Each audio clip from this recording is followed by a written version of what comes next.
History as it happens, September 28, 2023. The rise of Poland.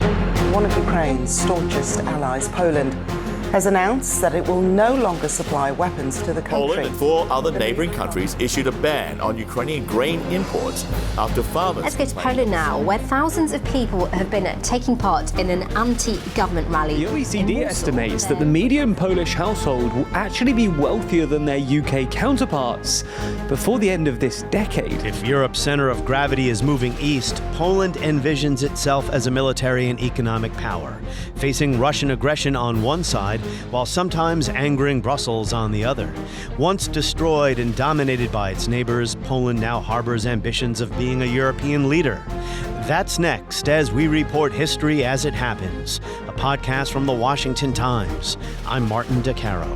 Poland has this long border with Ukraine, and it's emerged as ground zero for helping Ukrainian refugees, processing them as they enter the European Union, head west for places like Germany, but also absorbing more than 1 billion of them into Poland, a country of only 32 million people. Mainly these are women, children, elderly living in Poland right now.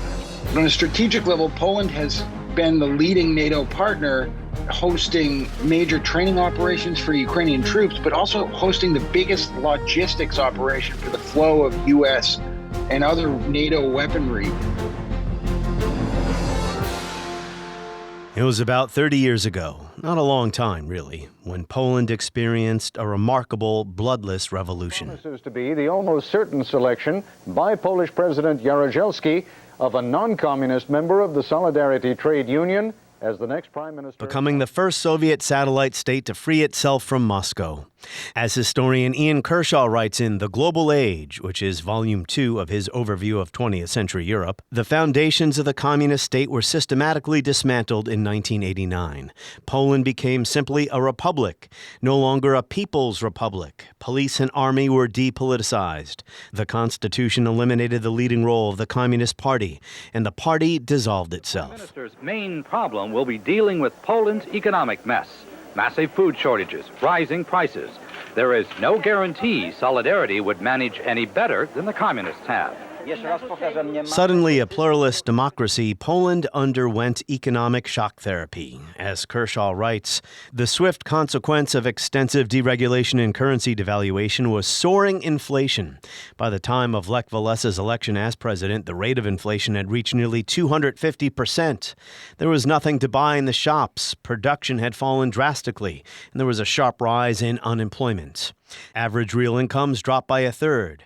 Relief of much of the debt to foreign countries and stringent conditions for support from the International Monetary Fund gradually formed the basis of economic recovery over subsequent years. By then, the privatization of Poland's economy was well underway. In economics as well as politics, Kershaw says, Poland was fast learning what it meant to be a Western country. Today's announcement not only appears to usher in a new era for Poland, but for the entire Soviet bloc. Well, today, Poland is no longer on the periphery of European politics or economics, as its ruling Law and Justice Party is criticized for using democratic forms to undermine democratic substance. Next month, on October 15th, parliamentary elections will be held in Poland. Law and Justice is expected to lose some seats. Its chief rival is Civic Platform, headed by former Polish Prime Minister Donald Tusk. As the Washington Times national security team leader Guy Taylor reports, Tusk is promising to repair Warsaw's relations with the EU. And we're going to speak to Guy Taylor in a moment about his reporting trip to Poland at the height of the campaign season, as Poland has emerged as a face of Western resolve against Russian aggression. But the war in Ukraine is complicating Polish politics.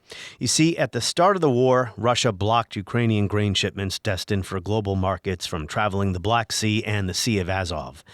So to stop those Ukrainian grain shipments from instead flooding European markets and suppressing prices, the EU temporarily banned exports to Poland, Hungary, and Slovakia. Now, the EU just lifted that ban, making Polish farmers very unhappy. Poland's government announced a new ban on Ukrainian grain to protect their farmers, who are an important constituency. The Law and Justice Party needs their votes. The Polish grain ban earned a rebuke from Ukraine's President Volodymyr Zelensky in his speech to the UN General Assembly. And it is alarming to see how some in Europe, some our friends in Europe, play out solidarity in political theater, making thriller from the grain. And they may seem to play their own role, but in fact, they are helping set the stage to a Moscow actor. The next day, Poland's prime minister announced in a TV interview that Poland is no longer transferring any weapons to Ukraine because we're now arming ourselves with the most modern weapons. So, about European unity. Well, a senior European defense official tells CNN this is just elections bluster to appease Poland's far right. And a NATO official said Poland will continue to provide arms to Ukraine. As long as it takes, I have no doubts about that. And an EU official is quoted in this same article as saying, Poles have a vital interest in Ukraine winning the war, as otherwise they'll be exposed to their archenemy, Russia, directly. As the major parties compete for votes, they're vying to outdo each other with promises of even more generous social welfare spending, even at the risk of worsening inflation. Poland does have a strong economy and competitive, raucous politics. As mentioned, Guy Taylor was just in Poland. Welcome back to the podcast, Guy. Hey, Martin. How are you? I'm doing well here in Washington. You've been everywhere. I'm going to talk to you about your trip to Poland and the fascinating stories you filed that people can find at WashingtonTimes.com. But first, your more recent trip. How did President Biden's speech go over at the UN? Do you sense there's any waning support for Ukraine in countries that have already been supporting Ukraine? And I don't mean just with rhetoric. I'm talking about material assistance. Yeah, it's a great question. I mean, one of the major initiatives of the Biden administration has been to sort of move the needle on the global South countries, Brazil, South Africa, India. Some include China as a global South country.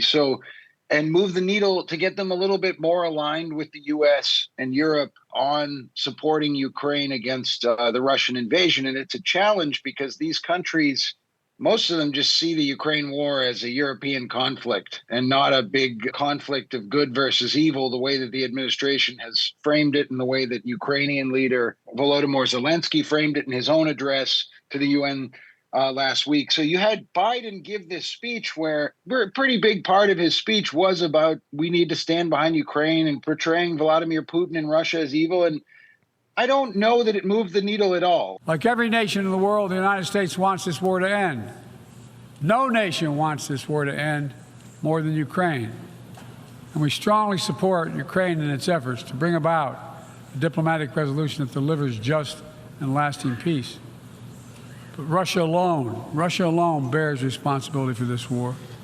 Russia alone has the power to end this war immediately.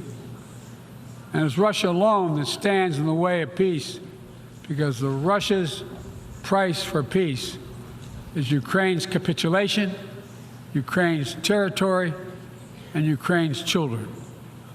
Russia believes that the world will grow weary and allow it to brutalize Ukraine without consequence. But I ask you this, if we abandon the core principles of the United States to appease an aggressor, can any member state in this body feel confident that they are protected? If you allow Ukraine to be carved up, is the independence of any nation secure? You didn't see, you saw Lula da Silva of Brazil meet with Zelensky on the sidelines of the General Assembly. That was important, but you didn't see anything like a statement from Brazil, a country that's buying a lot of Russian oil and has remained neutral on the Ukraine war. You didn't see any kind of a statement other than, hey, we want the war to end and there should be negotiations, which is something that's very much missing from President Biden's speech, was any kind of a call for the war to end.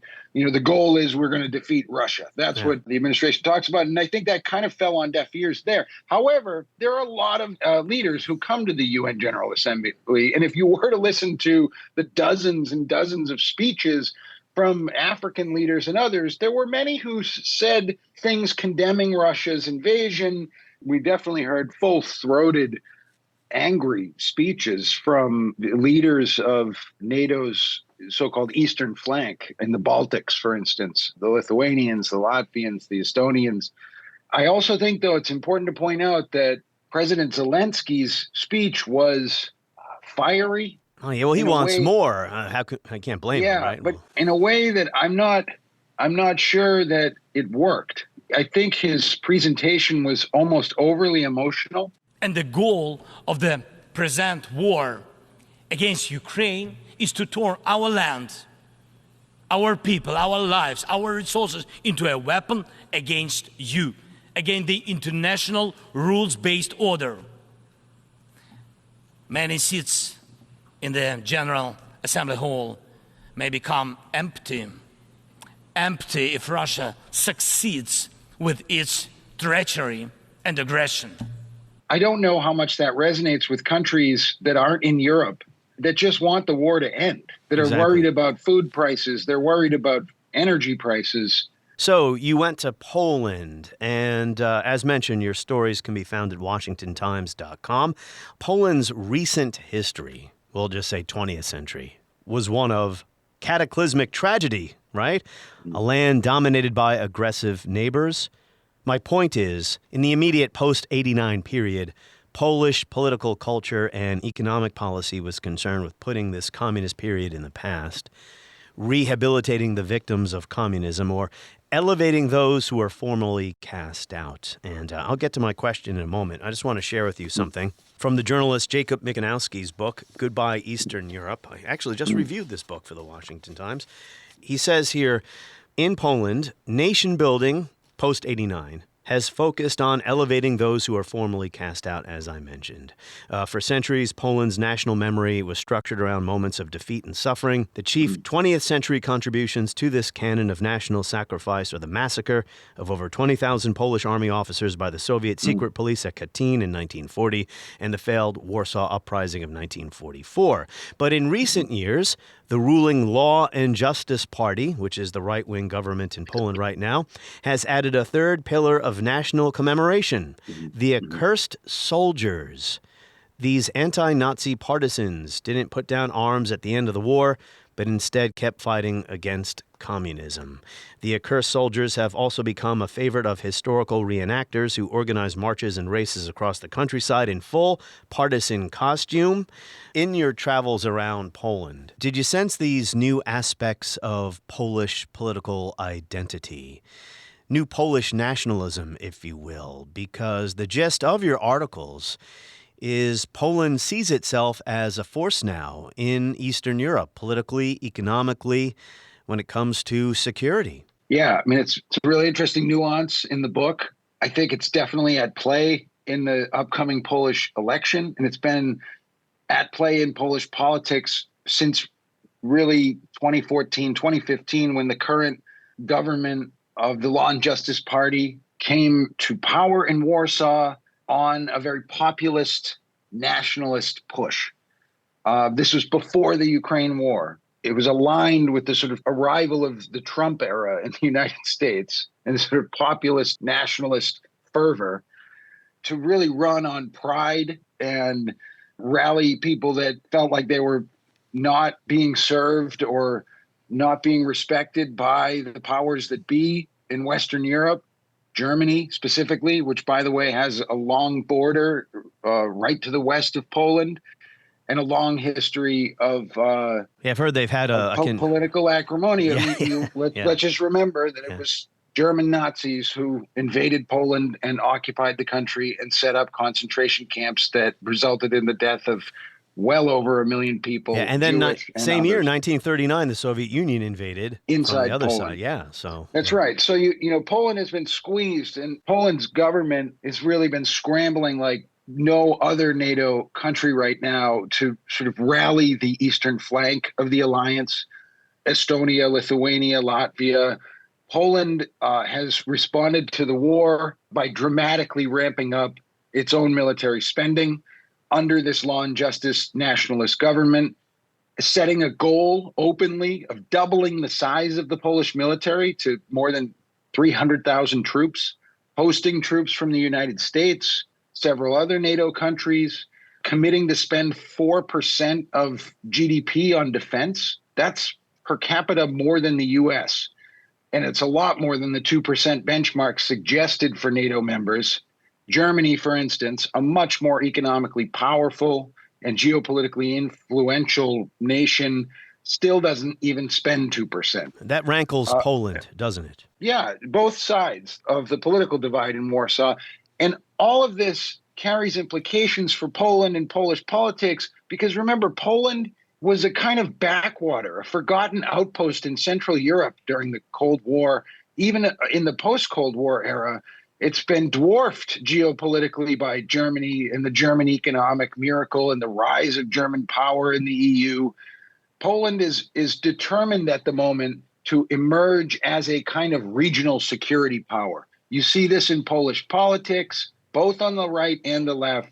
And you especially see it with this populist right-wing government that holds power in Warsaw right now. They're using the war in Ukraine to rally nationalism, populist national pride, with a security element attached to it, as if Poland is now or soon to be a major NATO power. This is a new geopolitical dynamic that's affecting wider relationships between Europe and its peripheral countries of the EU. Hungary is another one, for instance. People try to compare it to Poland, but politically has gone a little bit further astray even than Poland, with the Fidesz party that's very nationalist. And interestingly, Hungary has a stickier relationship where it's really connected still in the energy sense in buying Russian and extracting oil and gas out of Russia, that Poland has tried to distance itself from that. What I picked up in your reporting is that the Polish are getting a little annoyed, maybe more than a little annoyed, with what's going on to their west.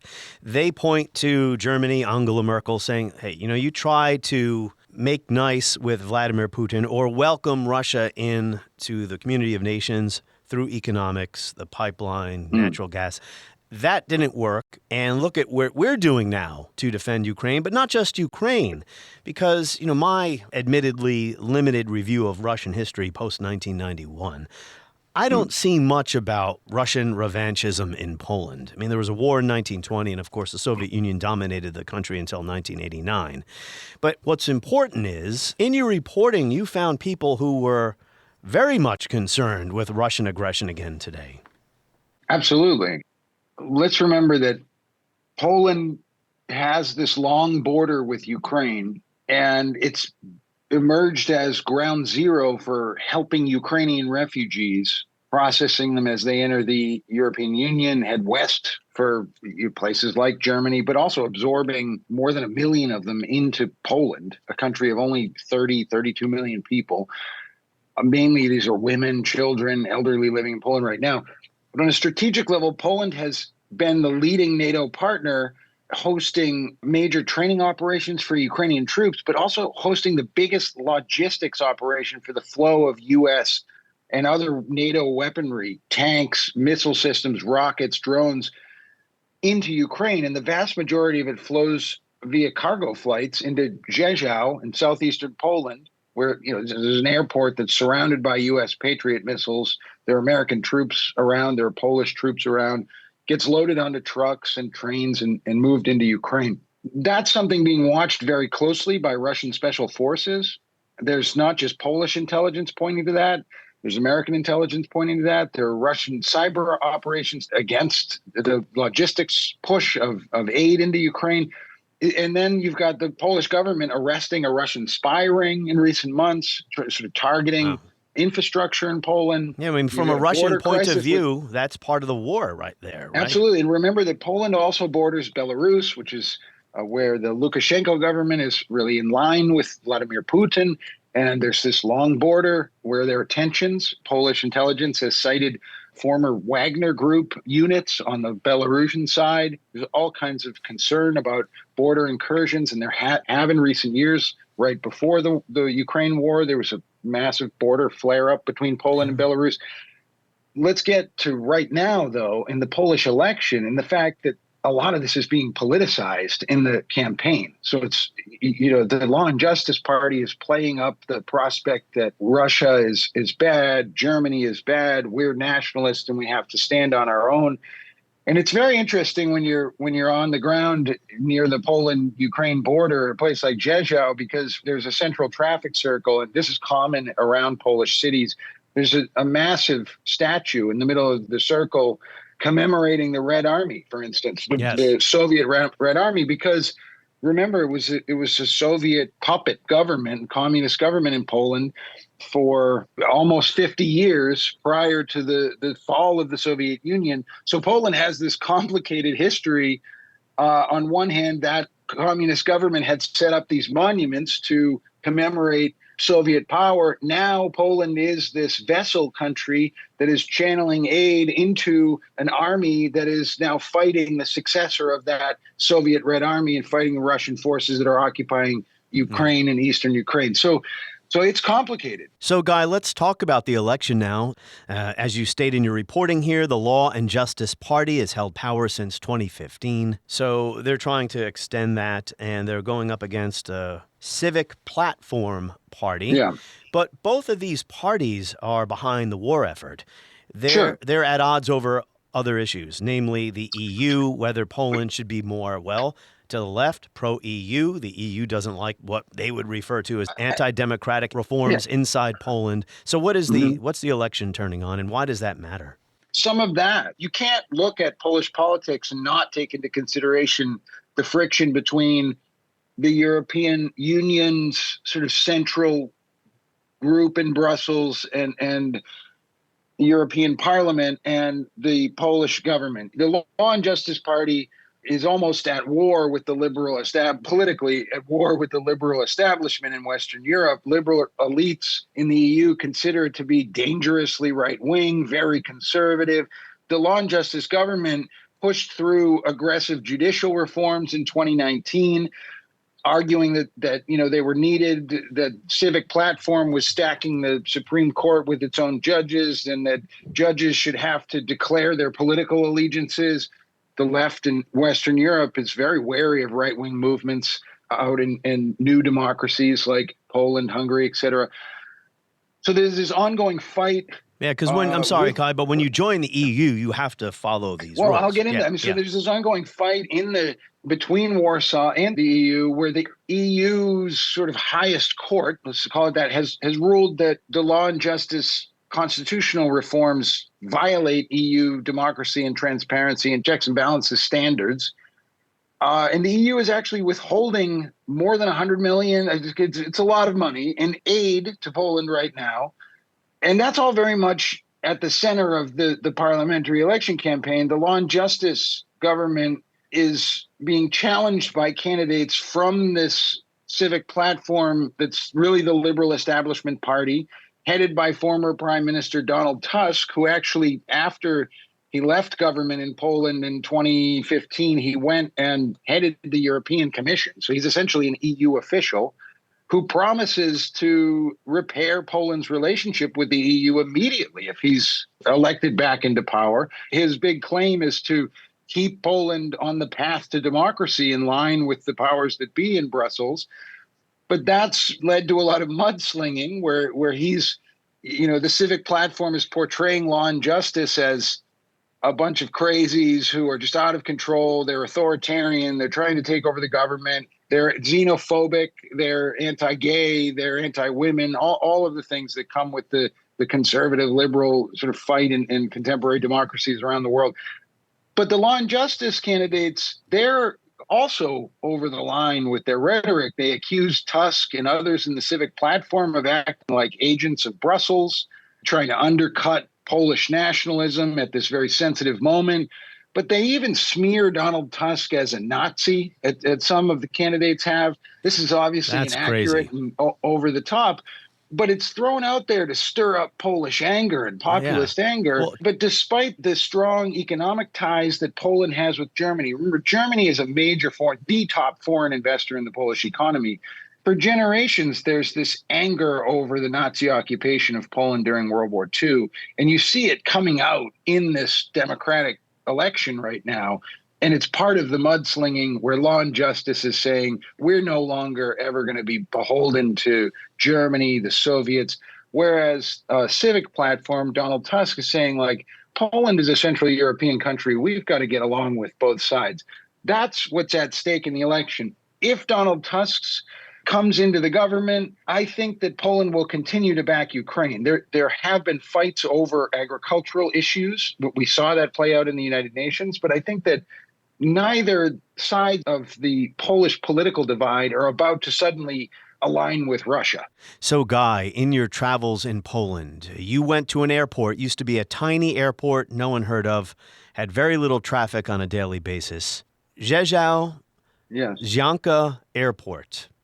Yes. Now a major international, I don't want to call it a major international hub, but for the war it is, right? Absolutely. I mean, this is a small regional airport that was handling small commercial flights, maybe a handful a day to other parts of Poland, a few around Europe, way down about 60 miles from the Ukrainian border. It's a small city, Rzeszów. The city's population grew dramatically at the start of the war with Ukrainian refugees. It really is one of the central processing centers for Ukrainians coming into Poland and into the EU. I mean, that's the start of the EU right there. And the U.S. military does not speak too openly about the actual depth of its operations in this part of Poland because there's a lot of security implications associated with that.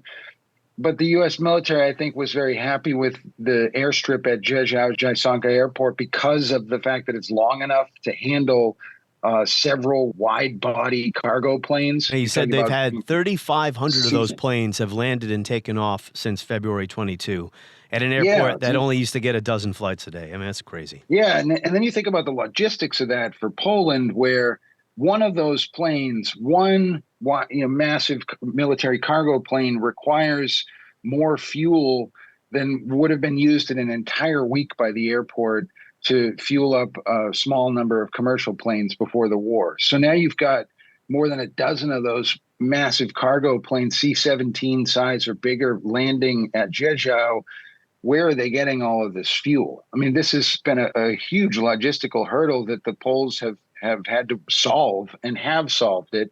And then you've got the security implications that come with having this hub relatively close, within striking distance, for instance, of the Ukrainian border. So there's large number of U.S. Patriot missile defense batteries around the airport in Rzeszów. This is sort of a rear echelon element of the war between Ukraine and Russia that's not getting reported on very much. Part of what I was doing in Poland was to try to assess how permanent this is. One of the things that happened with the Biden administration a few months into the Ukraine war was the establishment or the upgrading of the presence of 10,000 troops in Poland, the upgrading of their status to basically a permanent military base, which is the first one that the United States has in a so-called NATO Eastern Flank country. And former Soviet bloc country, too. Wow. If you step out to 60,000 feet, that carries with it some sensitive implications because remember what the Putin government claims and what Sergei Lavrov, the Russian foreign minister, Vladimir Putin, their claim is that their war against Ukraine is totally justified because of the U.S.-backed expansion of NATO closer and closer to Russia. Well, there you have it in Poland at this point. But Poland was already a NATO country, and there was no question about that. So I don't think there's any justification for the Russian argument. Well, yeah, I agree there. I mean, the war is unjustified, but it's also true that every Russian leader in the Russian establishment has opposed NATO expansion. They just weren't able to stop it in the 1990s. But go ahead. Well, what's interesting also about Rzeszów is that it's an incredibly beautiful corner of Central Europe, a little city with sun-splashed cobblestone streets. And if you were to walk the beautiful squares of this little city, you probably run into off-duty young American, either military contractors or actual soldiers that are on a few hours of R&R. It's an incredibly interesting place in the back echelon of this war in Ukraine right now. So we'll wrap up with this. We'll go full circle. We started talking about the global South and this democracy versus autocracy thing. I mean, we just know it's not true based on what we've been discussing here. Hungary is still a democracy, but it's not a liberal democracy anymore. We see these issues inside Poland, and I'm not judging either way. That's for the Polish people to ascertain.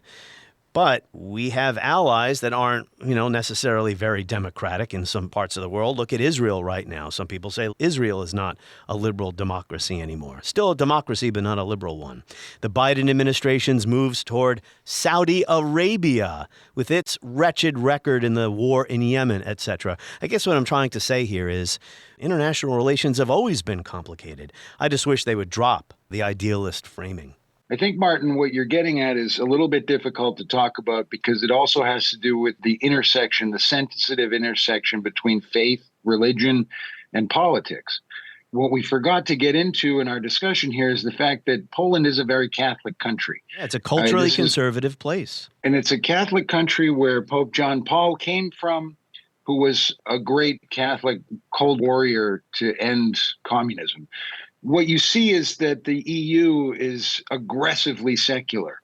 And this is a problem in countries that have a religious flair. If you were looking for one reason, a major reason that Turkey is not a member of the EU is that Turkey is a Muslim democracy. There are no Muslim Islamic democracies in and you could say a lot of other things, and I invite criticism and critique of my statement. It's a key factor that you don't have any other Muslim democracy in the EU, and you don't have an openly religious democracy in the EU. With a country like Poland, that's a part of the clash between the liberal elite in Brussels and this nationalist government. They're not a staunchly Catholic government, but they're tapping into the conservative idealism of Catholicism in Poland through the Law and Justice Party. That's also part of the puzzle with all of this. Yeah. And it's one of the challenges that the EU has to deal with as a body that's sort of modeled or similar to the U.S. federal system, where how much power does that federal center in the EU Parliament have over governments that might have to take into account serious religious values and faith values as they try to win the support of their people. But even Turkey, right? You just brought up Turkey. Turkey's had some issues with its democracy as Absolutely. well. And I don't want to brush those under the rug. Yeah. I'm just pointing out another nuance to what goes on in that intersection between faith and politics. Yeah. These countries don't have to be perfect or like us. They have a right to have their own internal politics as well. Let's just drop the idealist framing. We have to do business with countries like Saudi Arabia and Turkey. Turkey's been a NATO member almost since the very beginning. The current government under Recep Erdogan moving toward a one-party state. I don't want to push under the rug the idea that there isn't an authoritarian strain, what could be described as a massive executive power grab by Tayyip Erdogan in Turkey. That's definitely part of the puzzle as well, and part of the friction between Turkey and the EU. But yes, then you have the divide between what are EU countries and what are NATO countries. And they're not entirely all the same. There are big powers in NATO that aren't in the EU, and Turkey's the biggest example of that. And I think Poland might be picking up that thread a little bit with its own nationalist strain, where it says, hey, we're both. We're in the EU and we're in NATO, and this war between Ukraine and Russia that we're very much involved in. And although we're not sending troops, we don't want to be drawn into it, is actually amplifying Poland's sort of stature as a nationalist power in Central Europe. And it'll be interesting to see where that goes over the coming years, especially with this undecided, stalemated, frozen sort of Ukraine conflict next door. Guy Taylor is the Washington Times national security team leader. You can go to any story Guy has written at WashingtonTimes.com to sign up for his newsletter. Threat Status comes out once a week. He writes it with the Times' Benjamin Wolfgang. On the next episode of History as It Happens, Richard Nixon died in 1994. Shortly before he passed, he offered some advice to Bill Clinton about Russia. It turns out Nixon was right. A new memo, declassified, about where Russia may have been going during the disastrous Yeltsin years. That's next as we report History as It Happens, a podcast from the Washington Times.